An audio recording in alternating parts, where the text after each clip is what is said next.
पंचदशी ग्रंथ में चित्रदीप प्रकरण और इस चित्रदीप नाम के छठे प्रकरण में आज श्लोक संख्या है 105।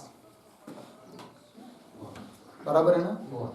तो उस श्लोक का विचार हम लोगों ने कल किया था, उसका भाष्यार्थ टीका बाकी है, तो उस टीका का विचार करेंगे। तो विचार चल रहा है ईश्वर का स्वरूप क्या है। तो योग सूत्र के अनुसार क्लेश, कर्म, विपाक और आशय, इनसे असंस्पृष्ट, असंबद्ध ऐसा जो पुरुष विशेष, उसको कहते हैं क्या? ईश्वर। तो वही बात इस श्लोक में कही है। तो क्लेश कर्म विपाक ही तद आशय ही अपि असंयुत, असंयुत मतलब असंबद्ध, पुं विशेष ईश भवेत्। पुरुष विशेष ही ईश्वर है और वह जीव की तरह असंग है। इस बात को कहा। अब इसके टीका को देखिए। क्लेशाः, तो क्लेश शब्द आया था श्लोक में, तो क्लेशाय प्रतीक है। तो कौन है वो क्लेश?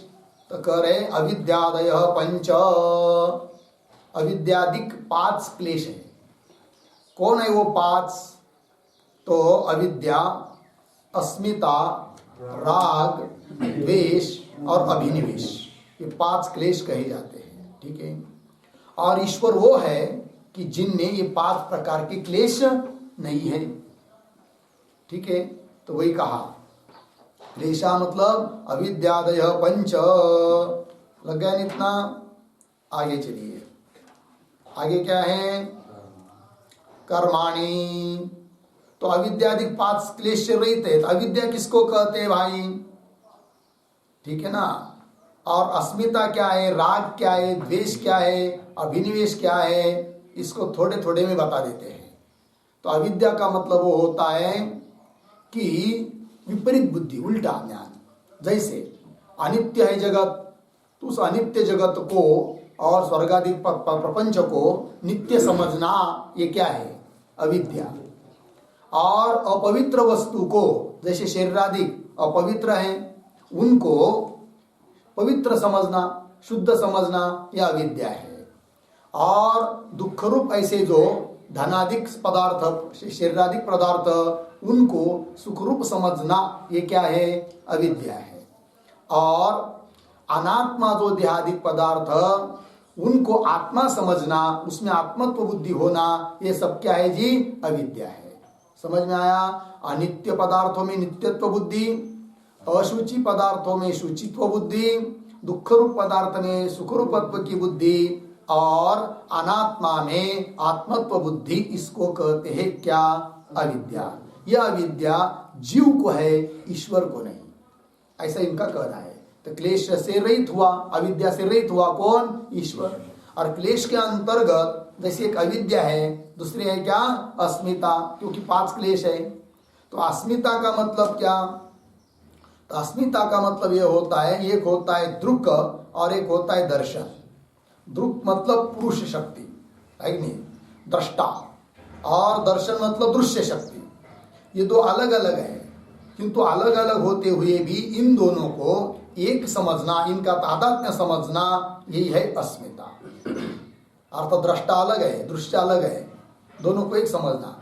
सोपे सरल भाषा में कहा जाए तो आत्मा और बुद्धि, आत्मा दृष्टा है, बुद्धि दृश्य है, दर्शन का साधन है। तो आत्मा और बुद्धि, इन दोनों को एक समझना, भिन्न भिन्न होते हुए एक समझना, इसको कहते हैं क्या? अस्मिता। और ये भी धर्म किस में होता है? जीव में होता है, ईश्वर में नहीं। अस्मिता हुई। और राग, राग का मतलब होता है अनुकूल जो पदार्थ हम लोगों को लगते हैं, उनके प्रति जो प्रीति, उसको कहते हैं क्या? राग। और द्वेष का मतलब होता है प्रतिकूल अमुक अमुक पदार्थ है, ऐसा ज्ञान हुआ, तो उस ज्ञान का विषयभूत उन पदार्थों के बारे में जो क्रोध, उसको कहते हैं क्या? द्वेष। ठीक है ना। और अभिनिवेश, अभिनिवेश का मतलब होता है मरण के, मृत्यु के कारणभूत जो निमित्त है कि नहीं, उन निमित्तों से शरीर को रक्षित करने का आग्रह, इसको कहते अभिनिवेश। समझ में आया? मृत्यु के जो भी निमित्त है उनसे शरीर को बचाने के लिए जो आग्रह विशेष, उसको कहते हैं अभिनिवेश। और दूसरी भाषा में कहा जाए सरल सरल तो मरण का, मृत्यु का जो भय, उसको कहते हैं अभिनिवेश। वो जीव में है, ईश्वर में नहीं। तो अविद्या कर्म जो क्लेश जो हुए 5, अविद्या, अस्मिता, राग, द्वेष और अभिनिवेश, ये जीव में है, ईश्वर में नहीं। वही कहा टीका में, क्लेशा अविद्यादय पंच। और कर्माणि, तो कर्माणि कौन, तो कह रहे सूत्र में, योग सूत्र देकर, कर्मा शुक्ला कृष्णम योगिनः त्रिविधम इतरेषाम, योग सूत्र है, चौथे पाद का 7वां सूत्र है। इति सूत्रितानि, सूत्रितानि कानि कर्माणि, पंच शब्द के आगे कर्माणि आए ना, तो कर्माणि सूत्रितानि, मतलब इन कर्मों को सूत्र में बताया है। वो कौन कर्म है, तो बताया कर्म अशुक्ल कृष्णम योगिनः त्रिविधम इतरेषाम। देखो भाई, 4 प्रकार के कर्म है, उनमें 3 अन्य लोगों के हैं और योगियों का 1 है। तो 4 कौन है, तो उसको पहले समझ लेते हैं। एक शुक्ल कर्म होता है और एक कृष्ण कर्म होता है। 2 हुई, शुक्ल और कृष्ण। शुक्ल का मतलब होता है शुभ विहित कर्म, और कृष्ण का मतलब होता है अशुभ अर्थात निषिद्ध कर्म। हुआ 2 हुए। तीसरा शुक्ल कृष्ण, दोनों मिलकर, कुछ शुक्ल कुछ कृष्ण, तीसरा हुआ। और एक चौथा होता है अशुक्ल कृष्ण, मतलब अशुक्ल अकृष्ण, जो शुक्ल भी नहीं है कृष्ण भी नहीं है। तो जो योगी लोग हैं उनका ये कर्म है, न शुक्ल कर्म है उनका, न कृष्ण कर्म है। शुक्ल कृष्ण कर्म से अतीत चौथा ये होता है। और बाकी के 3 शुक्ल कर्म, अशुक्ल कर्म, शुक्ल अशुक्ल कर्म, ये इतर लोगों के होते हैं। वही सूत्र में दिया है। कर्म अशुक्ल कृष्णम योगिनः त्रिविधम इतरेषाम, इतरेषाम त्रिविधम, अन्य लोगों के 3 प्रकार के होते हैं। इति सूत्रितानि कर्म। लगा इतना? आगे चलिए। सती मूले तद विपाकाः, ठीक है जी, जात्यायुर्भोगाः इति उक्ताः कर्म विपाकाः फल विशेषाः। ठीक है, इतने को देखिए। तो कर्म विपाका आया ना अभी अंतिम में, तो कर्म विपाका का क्या अर्थ लिखा है भाष्यिका में? फल विशेषा। विपाक कहते फल को, तो कर्म विपाक मतलब कर्मों का फल।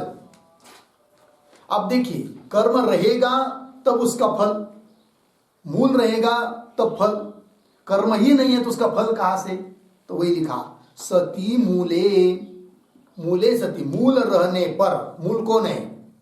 कर्म, और उसका फल है कौन? जो भी होगा, सुख दुख, है कि नहीं? तो सती मूले तद विपाकाः, मूल रहेगा तब उसका विपाक होगा, मतलब उसका फल मिलेगा। क्या फल मिलता है भाई कर्मों का? तो भी लिख दिया यहां पर, टीका में देखिए। सती मूले तद विपाकाः जात्यायुर्भोगाः, ये फल है कर्मों का। क्या? जाति, आयु और भोग। जाति का मतलब होता है जन्म, जाति का अर्थ क्या है? जन्म। कौन सा जन्म मिलना है हम लोगों को, वो कर्म के ऊपर आधारित है कि नहीं? तो कर्म का फल हुआ क्या? जन्म। आयु, कितनी आयु हुई, है कि नहीं? मनुष्य शरीर भी मिल गया तो कितनी आयु, ये भी किसका फल है? कर्म का फल है। और भोग, है कि नहीं? तो जन्म हुआ, आयु भी हुई, और उस समय कौन कौन कितने भोग मिलने वाले हैं वो भी किसके ऊपर आधारित है? कर्म के ऊपर आधारित है। कोई कोई व्यक्ति होता है बहुत श्रीमंत होता है, पैसा बहुत होता है, किंतु कुछ खा पी नहीं सकता है कि नहीं? शुगर आदि होती है, मतलब बाकी तो है, आयु भी है, लेकिन भोग नहीं सकता है। समझ में आया कि नहीं? ये बात हुई। तो किसके ऊपर आधारित है? सब कर्म, एक कर्म का फल है। वही लिखा, सती मूले तद विपाका जात्यायुर्भोगाः इति उक्ताः कर्म विपाका, ऐसे कहे गए जो कर्मों के विपाक। इसका अर्थ कर रहे फल विशेषा। विपाक मतलब फल, कर्मों के फल बताए गए हैं। ठीक है, तो तीन बात हुई श्लोक में, जो चार बात कही ना, क्लेश, उसके बाद हुआ कर्म, और उसके बाद विपाक, और आगे है तदाशय। ये क्या चीज है?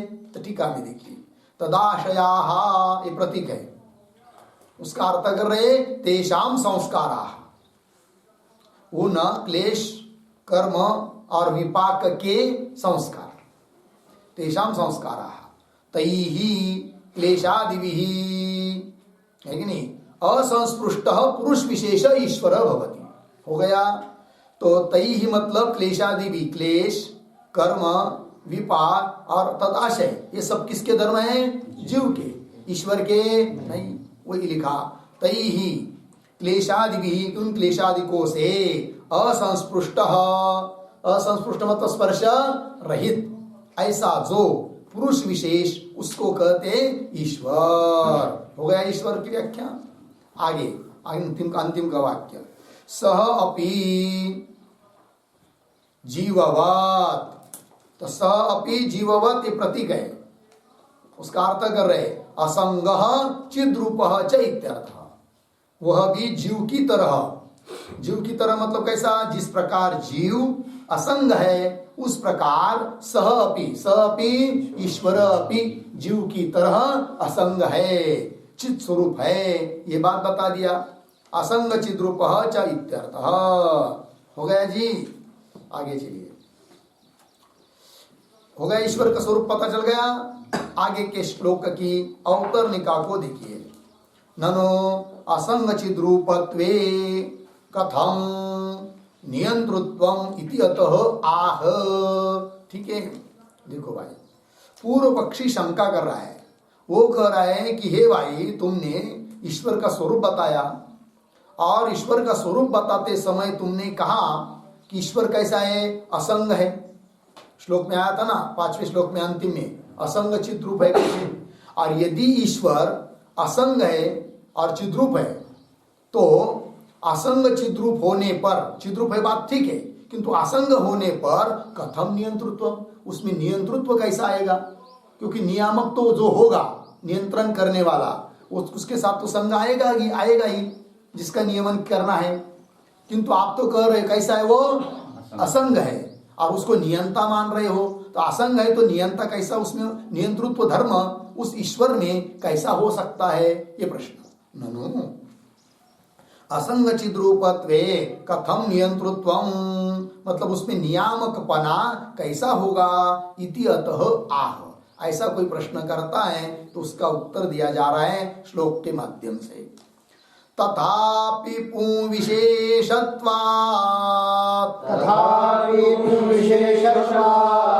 घटतेस्य नियंत्रुता अव्यवस्थौ बन्धमोक्षा वापतेतामिहान्यथा।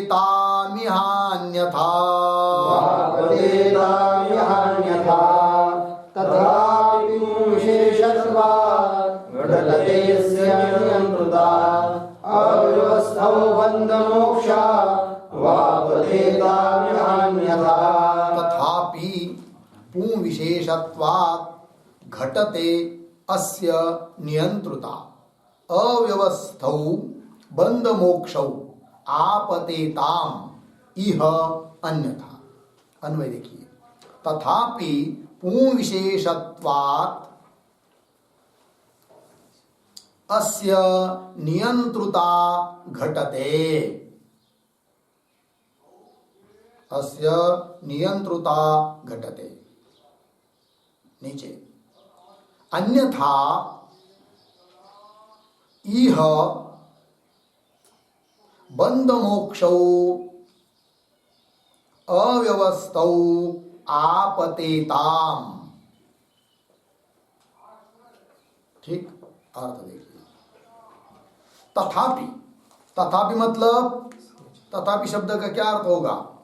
तथापि मतलब ईश्वरस्य असंग चिद्रूपत्वे अपि, मतलब ईश्वर असंग चिद्रूप होने पर भी, ठीक है ना।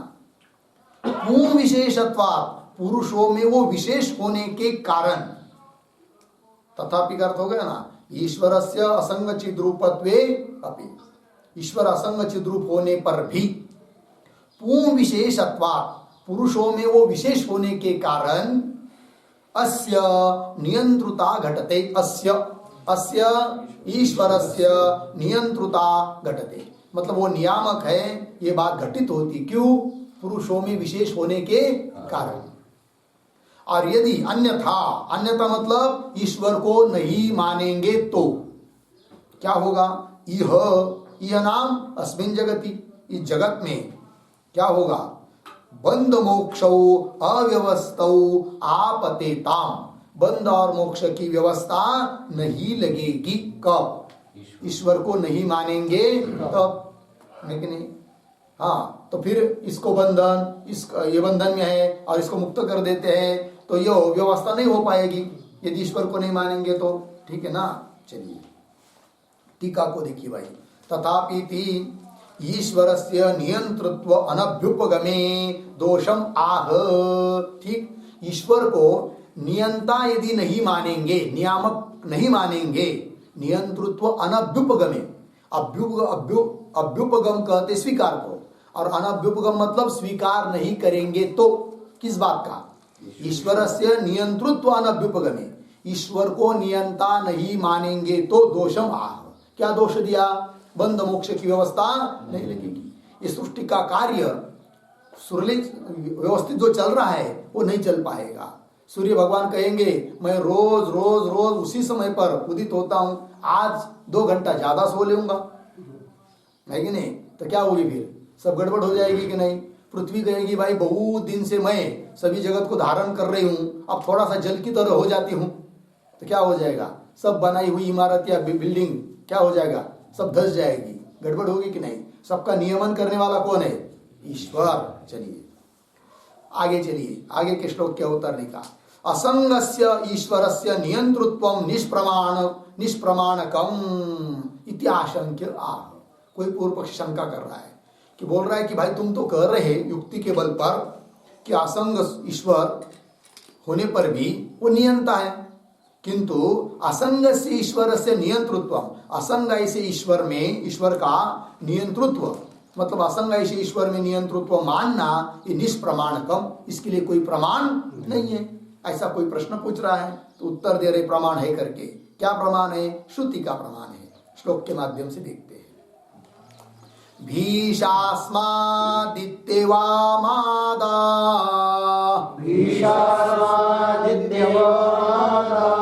वसंगस्य परात्मनः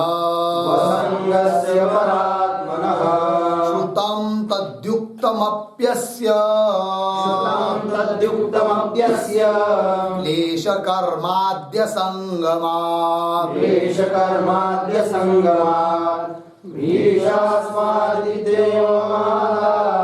वसंगस्य परात्मनः श्रुतं तद्युक्तमप्यस्य क्लेशकर्माद्यसंगमात्। भीषा अस्मात् इति एवं आदौ असंगस्य परात्मनः श्रुतं तत् युक्तम् अपि अस्य क्लेशकर्मादि असंगमात्। ठीक है, अन्वय। अस्मात् भीषा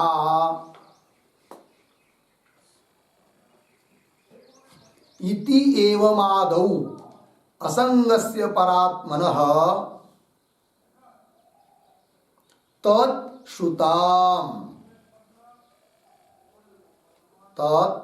श्रुतम् अस्य क्लेशकर्मादि असंगमात् युक्तम अपि।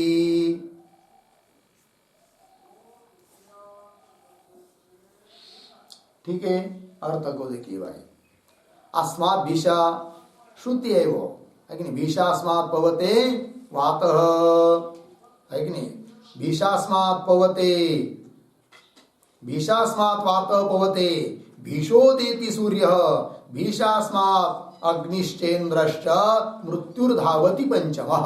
ऐसी वो श्रुति है। कहा कि तैत्तरीय उपनिषद में भी आती है और नृसिंह तापनीय उपनिषद में भी आती है। ठीक है, तो देखिए भाई, तस्मात् भीषा श्रुति का उल्लेख हुआ है, मतलब इस परमात्मा के भय से, भीषा मतलब भय से इत्यादि, इति एवं आदौ इत्यादि श्रुतियों में असंगस्य परात्मन, असंग ऐसे परमात्मा का भी तत्श्रुतम, तत्श्रुतम तत् नियंतृत्वम श्रुतम, इस श्रुति में उस परमात्मा का नियंतृत्व सुना है।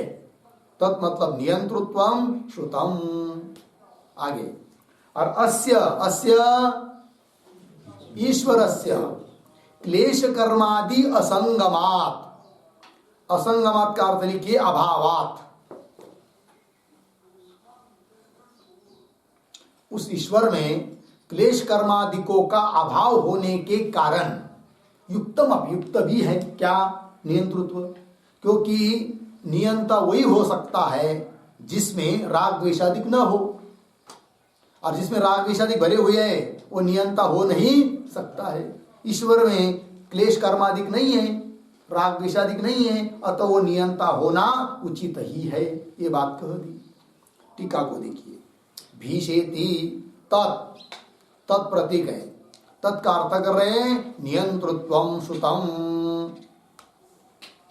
उस ईश्वर का नियंतृत्व सुना है श्रुति में। कौन श्रुति हो, भीषास्मात् वातः पवते इत्यादि श्रुति।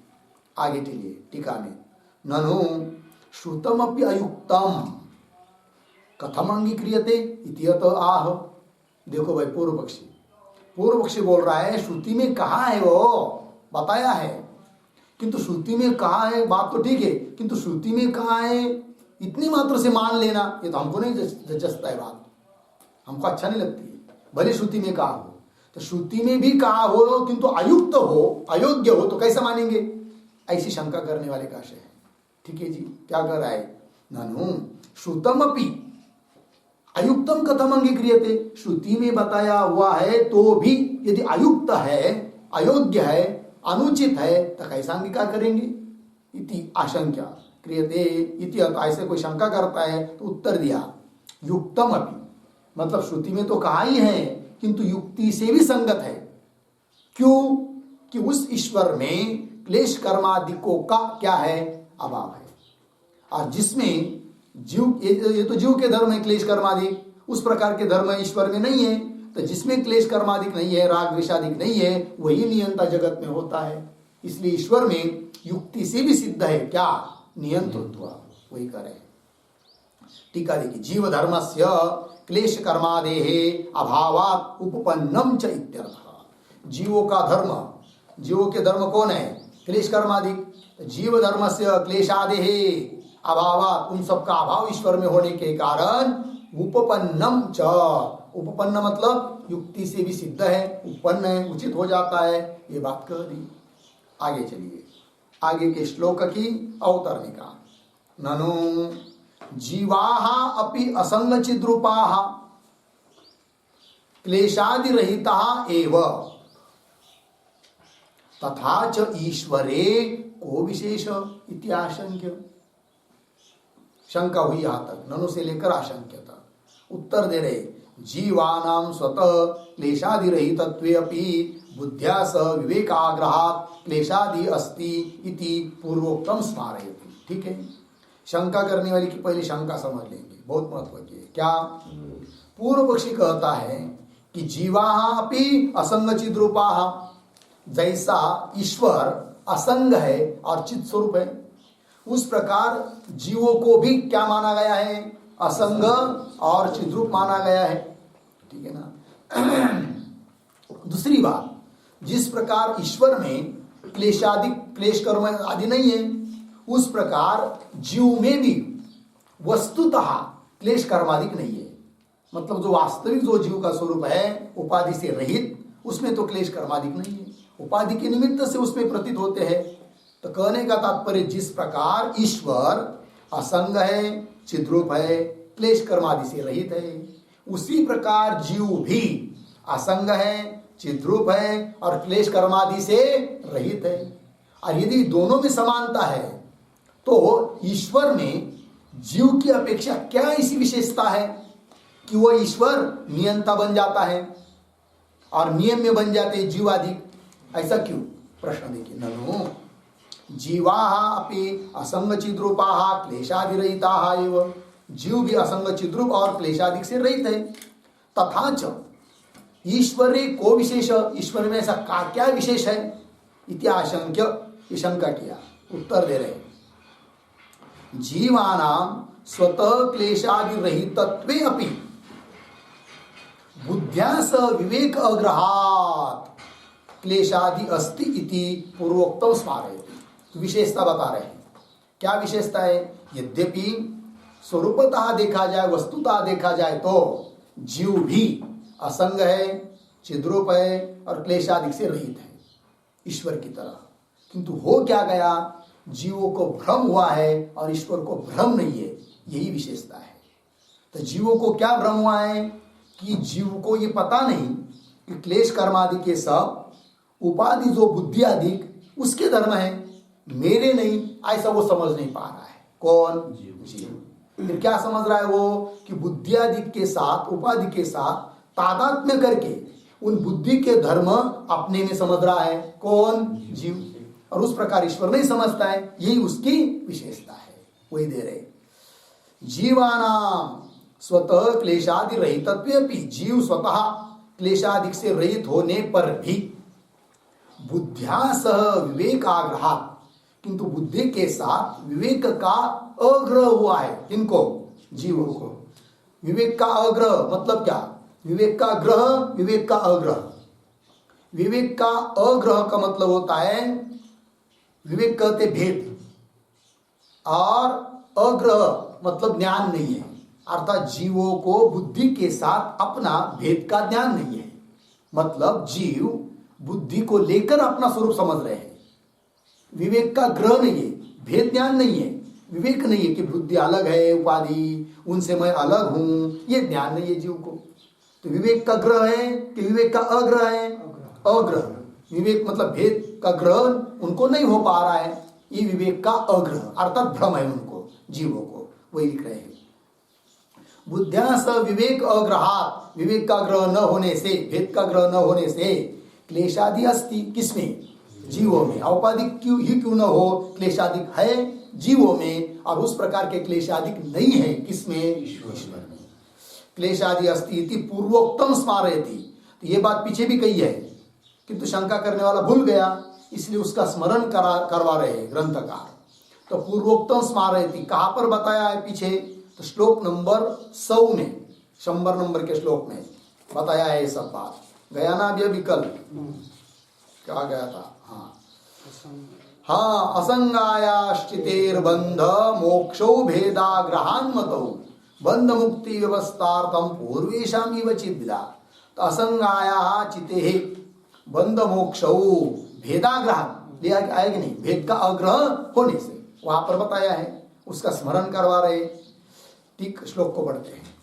जीवानामप्यसंगत्वात्, जीवानामप्यसंगत्वात् क्लेशादिर्न यथापि च, क्लेशादिर्न यथापि च विवेकाग्रतः क्लेश, विवेकाग्रतः क्लेश कर्मादि प्रागुदीरितम्, कर्माणि प्रागुदीरितम्। जीवानामप्यसंगत्वात् क्लेशादिर्न यथापि च विवेकाग्रतः क्लेश कर्मादि प्रागुदीरितम्। जीवानाम अपि असंगत्वात् क्लेशादिः न हि अथ अपि च विवेकाग्रहतः क्लेश कर्मादि प्राग उदीरितम। हो गया? देखो भाई, अन्वय सरल है। जीवानाम अपि असंगत्वात् क्लेशादि न, हो गया ना? जीव भी असंग होने के कारण उनमें स्वरूपतः वस्तुतः क्लेशादि न ही, निश्चयात्मक वे ही नहीं है। अथापि तो भी, अथापि च तो भी विवेकाग्रह, विवेक का ग्रह, भेद ज्ञान का ग्रह न होने के कारण क्लेश कर्मादि प्राग उदीरितम, क्लेश कर्मादि जीव में है, इस बात को हमने पीछे 100 नंबर के श्लोक में बताया है। वस्तुता नहीं है, किंतु विवेक का अग्रह होने के कारण क्लेशाधिक है, ये बात हो गया। तो जीव और ईश्वर में क्या विशेषता है, समझ में आया? चलिए, जीव को भ्रम है, ईश्वर को कभी भी भ्रम नहीं है। आगे चलिए, आगे के श्लोक की अवतरणे का। तार्किकाः तु असंगस्य नियामकत्वम् असहमानाः जीव विलक्षणत्वाय ज्ञानादि गुणत्रयम् नित्यम अंगीकुर्वते इति आह। ठीक है, ये तो हुआ भाई योगियों का कहना ऊपर वाला। किंतु तार्किक जो लोग है, नैयायिक, वे क्या कहते हैं? असंगस्य नियामकत्वम् असहमाना, वो ईश्वर को असंग मानकर नियामक मानना सहन नहीं करते, मतलब उनको जसता नहीं रहा। वो इस बात को स्वीकार नहीं करते कि ईश्वर असंग भी हो और नियामक भी हो। ये कैसी बात है? असंग भी मानना है और नियमन भी करता है। तो नियमन करता है तो उसको संग आ ही जाएगा अन्यों के साथ, जिनका नियमन करना है। तो असंग कर नियमन कर नियामक बोलना ये बात ठीक नहीं है, मानते नहीं है। वो कौन? नहीं है। फिर उन नैयायिकों को पूछेंगे, तब तुम ईश्वर को नियामक मानते या नहीं मानते हो? तो कहते हाँ नियामक है ना ईश्वर, हम क्या करते? नहीं है। तो फिर बोले आप कैसा मानते हो फिर ईश्वर को? नियामक तो मान रहे ना, तो इसका स्वरूप क्या कहते हैं? वो कहते हैं वो असंग नहीं। फिर क्या कहते हैं? असंग होते हुए वो नियामक नहीं है, अपितु ज्ञानादि गुण वाला होने से वो नियामक है। कौन? ईश्वर। पुनः उस नैयायिकों को कोई प्रश्न पूछेगा कि भाई ज्ञानादि गुण वाला तो जीव भी है, फिर जीव और ईश्वर में क्या भेद? तो वो कहते बराबर, ज्ञान इच्छा प्रयत्न आदि जीव में भी है और ईश्वर में भी है, किंतु अंतर है। क्या? जीव के ज्ञानादिक अनित्य है और ईश्वर के ज्ञानादिक नित्य है। तो नित्य ज्ञानवान, नित्य इच्छा वाला, नित्य प्रयत्न वाला है कौन? ईश्वर। अतः जीव की अपेक्षा विशेषता आ गई किनमें? ईश्वर में। अतः ईश्वर नियामक है, ऐसा वो लोग बोलते हैं। तो ईश्वर को नियामक मानने के लिए नैयायिक क्या कर रहे हैं? ईश्वर में नित्य ज्ञानादिक का अंगीकार कर रहे हैं, ज्ञानादि गुणों का। ठीक है, देखिए भाई, तार्किक कहा तू असंगस्य नियामकत्वम, मतलब असंग ऐसा जो असंगस्य ईश्वरस्य, असंगस्य नियामकत्वम असहमाना, सहन नहीं करते वो लोग। फिर जीव विलक्षणत्वाय, जीव से विलक्षण ईश्वर है, इस बात को दिखाने के लिए ज्ञानादि गुणत्रय नित्यम अंगीकुर्वते। किसमें? ईश्वर में। कौन? नैयायिक। क्या? ज्ञानादिक गुणों को, ज्ञानादिक 3 गुण, ज्ञान इच्छा प्रयत्न, इन 3 गुणों को नित्य मानते हैं। किसमें? ईश्वर में। क्यों? जीव से विलक्षणता दिखाने के लिए। ठीक है, देखिए भाई श्लोक को पढ़ते हैं।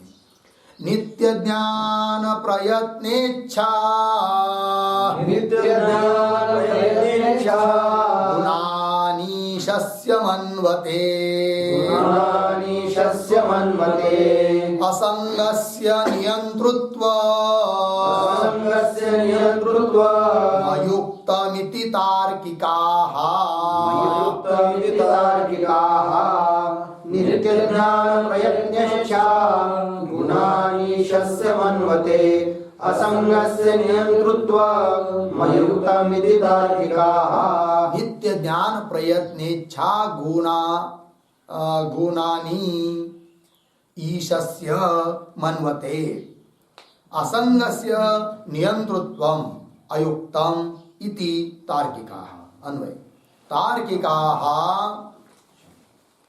ईशस्य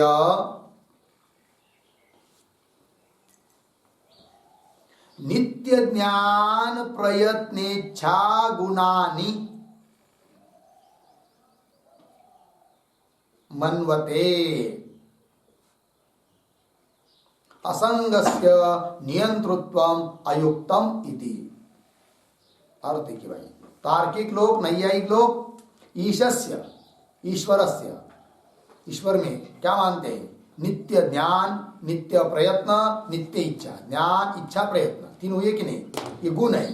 और ये कैसे मानते? ईश्वर में नित्य मानते हैं। नित्य ज्ञान, नित्य प्रयत्न, नित्य इच्छा रूप गुण मन्वते मानते हैं। क्यों? असंग से नियंतृत्व अयुक्तम, ये हेतु देते हो कि असंग जो ईश्वर उसमें नियंतृत्व हो नहीं सकता। नियंतृत्व होने के लिए, नियामकत्व होने के लिए उस ईश्वर में नित्य ज्ञान इच्छा प्रयत्न मानना चाहिए। ठीक है ना। एक नियामक होता है, एक नियम में होता है कि नहीं? शासन करने वाला जो है कि नहीं, अपने ताबे में रखने वाला जो, उसको कहते हैं क्या? नियामक। और जिसको ताबे में रखना है, जिसको प्रेरणा देनी है, वो क्या हुआ? नियम्य। जैसे मालिक होता है नियामक और नौकर होता है नियम्य, उस प्रकार से असंग से नियंतृत्व अयुक्तम इति हो गया। चलिए टीका को देखिए, टीका है नहीं ना? हाँ, तो आगे के श्लोक की अवतरणिका को देखिए भाई। ननु इच्छादि गुणकस्य तस्य कथम जीवात् वैलक्षण्यम इति आशंक्य, शंका हुई यहाँ तक। उत्तर दे रहे गुणानां नित्यत्वात् एव इति परिहरति। ठीक है, तो शंका देखिए। ननु इच्छादि गुण कस्य तस्य तस्य ईश्वरस्य, तो इच्छा प्रयत्न आदि गुण वाला ईश्वर है, और जीव में भी इच्छा प्रयत्न ये सब गुण है। तो उन दोनों में, जीव और ईश्वर में क्या अंतर रहा? क्या भेद सिद्ध होगा? जीव की अपेक्षा क्या विशेषता होगी ईश्वर में? कुछ तो दिखाई नहीं दे रही है। ऐसा कोई प्रश्न करेगा किनको? नैयायिकों को। ननो इच्छादि गुण कस्य तस्य कथम जीवात् वैलक्षण्यम, मतलब जीवों से भिन्न लक्षण वाला ईश्वर है। कथम, कैसे? इति आशंक्य, ऐसी शंका कोई करता है तो उत्तर दे रहे गुणानां नित्यत्वादेव इति परिहरति। परिहरति उत्तरम ददाति, उत्तर दे रहे कि ईश्वर के गुण नित्य है और जीव के गुण अनित्य है। यही दोनों की भिन्नता है, विशेषता है जीव की अपेक्षा ईश्वर में। कह रहे विशेषत्वमप्यस्य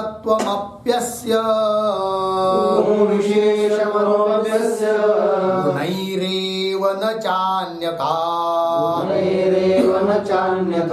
सत्यकामः सत्यसंकल्प इत्यादि श्रुतिर्जगौ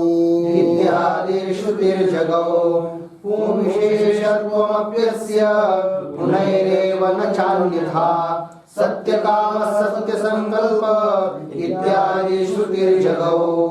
विशेषत्वम् अपि अस्य गुणैः एव न च अन्यथा सत्यकाम सत्यसंकल्प इत्यादि श्रुति जगौ। अन्वय अस्य विशेषत्वम् अपि गुणैः एव च अन्यथा न। नीचे सत्यकाम सत्यसंकल्प इत्यादि श्रुति ही जगौ। ठीक, अर्थ देखिए भाई। अस्य अस्य ईश्वरस्य पुंविशेषत्वम्, पुंविशेषत्व मतलब पुरुषों से विलक्षणपना। पुरुष मतलब जीव, उन जीवों की अपेक्षा विलक्षणता, भिन्नता। अस्य पुंविशेषत्वम् अपि गुणैयेव, गुणों को लेकर ही विशेषता है। एवं च अन्यथा न, अन्य किसी निमित्त से विशेषता नहीं है। फिर क्या विशेषता है? तो बोल रहे ईश्वर कैसा है? सत्य काम। सत्य काम करता है नित्य इच्छा वाला, काम कहते इच्छा को, नित्य इच्छा है उसका। इच्छा गुण जीव में भी है किंतु अनित्य इच्छा है जीव की, और ईश्वर की इच्छा नित्य है। तो सत्य काम का मतलब नित्य इच्छा वाला है। सत्य संकल्प कौन? ईश्वर। संकल्प कहते आलोचन, तो आलोचन रूप संकल्प उसका नित्य है, तो नित्य संकल्प वाला हुआ अर्थात नित्य ज्ञान वाला हुआ। सत्य संकल्प शब्द से क्या बताना है? नित्य ज्ञान वाला है कौन? ईश्वर। और इत्यादि, आदि शब्द से प्रयत्न, नित्य प्रयत्न वाला भी है। इत्यादि श्रुति ही जगह, ये श्रुति का उल्लेख किया। इत्यादि श्रुति में भी बताया है कि ईश्वर नित्य ज्ञान, नित्य इच्छा, नित्य प्रयत्न वाला है करके, यही उसकी विशेषता है। ठीक है, टीका देखिए। विशेषत्वमिति गुणानां नित्यत्वे प्रमाणम आह। ईश्वर के गुण नित्य है, इसके लिए प्रमाण दिया। कौन से पंक्ति से? श्लोक के उत्तरार्ध से, सत्य काम सत्य संकल्प इत्यादि से। ठीक है, चलिए अब आगे के श्लोक की अवतरणिका। तत्रापि दोष सद्भावात् पक्षांतरम आह। मिला जी। तत्रापि, तत्रापि नाम नैयायिक मते अपि। तत्रापि का अर्थ नैयायिक मते अपि, नैयायिक के मत में भी। तत्रापि दोष सद्भावात्, उसमें भी दोष विद्यमान होने के कारण पक्षांतरम आह, अन्य पक्ष बता रहे अभी, ईश्वर का स्वरूप बताने वाला। ठीक है जी। तो कौन पक्ष आएगा? आ रहा है अभी उपासक, हिरण्यगर्भ की उपासना करने वाले जो लोग हैं उनका मत दे रहे हैं। उनके मत के अनुसार ईश्वर का क्या स्वरूप है वो अब बताया जा रहा है। तो अलग अलग ध्यान में रखिए। योग सांख्य तो लोग तो ईश्वर को मानते ही नहीं है, योगी लोग ईश्वर को मानते हैं। किस उसका स्वरूप कैसा है ईश्वर का? असंग, चिद्रूप और क्लेश कर्मादिक से रहित ईश्वर है। ठीक, योगियों के मत में। नैयायिकों के मत में ईश्वर का स्वरूप नित्य ज्ञानवान, नित्य इच्छावान, नित्य प्रयत्नवान, ऐसा जो पुरुष विशेष वो है कौन? ईश्वर। अब उपासक जो लोग हैं, हिरण्यगर्भ आदि की उपासना करने वाले, उनके मत में ईश्वर का क्या स्वरूप है उसको बता रहे श्लोक के माध्यम से।